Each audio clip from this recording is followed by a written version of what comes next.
Des abeilles, partenaires des producteurs de semences.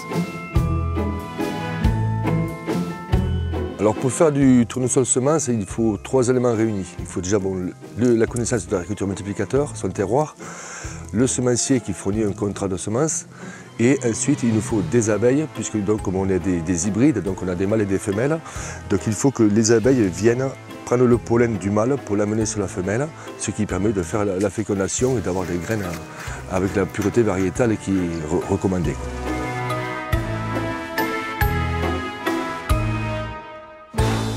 Il y a une grande confiance entre l'apiculteur et l'agriculteur. Alors effectivement, il y a une communication qui est importante. D'une part, c'est le top départ, quand est-ce qu'il faut poser les ruches. On va faire attention à tous les points d'irrigation parce que l'agriculteur il doit passer dans son champ pour irriguer. Puis on fait très attention à le relief. On ne va pas les mettre au fond d'un vallon, on va plutôt les mettre plus en hauteur. Une complémentarité retrouvée s'installe donc entre agriculteurs et apiculteurs, où chacun est aux petits soins de nos travailleuses.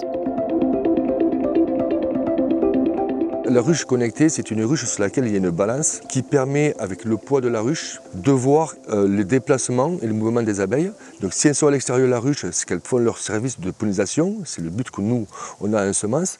Et si elles sont à l'intérieur, c'est qu'il y a un problème. S'il y a un problème, c'est soit il fait trop froid, problème de température, soit c'est qu'elles n'ont pas la nourriture ou la force pour se déplacer. Et dans ce cas, il faut venir les nourrir pour les renforcer, pour qu'elles reprennent l'activité en suivant.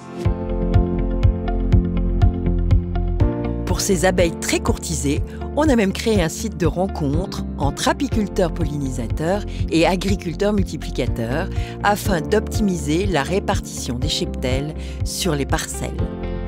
Car la ressource est précieuse pour l'avenir de notre alimentation.